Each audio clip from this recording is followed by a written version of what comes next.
Okay, we're going to talk about breaking your hands and bringing the ball away from the glove and the type of arm swing that we want to have.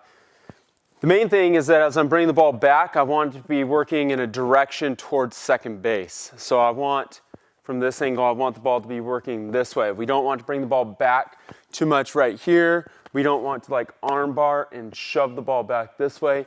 We don't want to bring the ball immediately up. So we want an arm circle. It can either be a big arm circle or it can be a smaller arm circle, but we want a type of arm circle right here. Some guys say thumb to thigh, ball to sky. That's fine. You can either go with a smaller arm circle, bigger, but we want the ball working in this direction rather than way back here.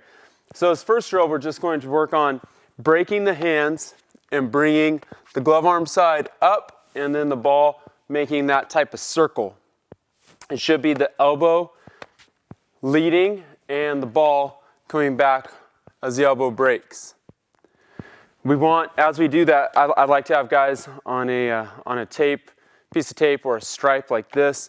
And as we're breaking, this glove arm side should be slightly closed and the ball should be coming slightly back this way. So we're getting a little bit of what's called like a scap load. Doesn't need to be a huge one and we don't need to think about too much, but we want a little bit of a scap load and this glove arm side angled slightly towards the throwing arm side of the thrower. So work on that, just static feet, just breaking, be really loose. Try and make it something that feels natural for you and comfortable. While you're doing that, think about this glove arm side being slightly closed and keeping the ball and hand directional with second base. Once we progress from that, we're going to grab a towel. And there's a lot of different guys or different views on using the towel. I don't try and make the towel anything more than it is. It's just another kind of implement that we can put in our hands to go through the throwing motion with. I don't try and like focus on exactly like how we're snapping or when or things like that. It's just another way to move the arm through space and keep the motion loose.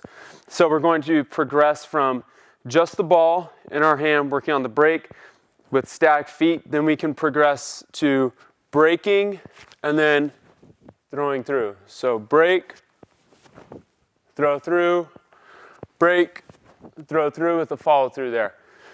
Once we get that down and we're feeling comfortable with that, then we can progress to throwing the ball, and it doesn't need to be a long ways right here, throwing into the side of a batting cage net about 10 feet in front of me.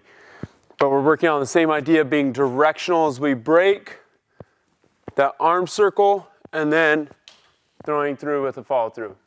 So again, work on the break, static feet with the ball, do it with the towel, staying nice and loose, and then we can put a ball in our hands and focus on the break with a little bit of a follow through and finish.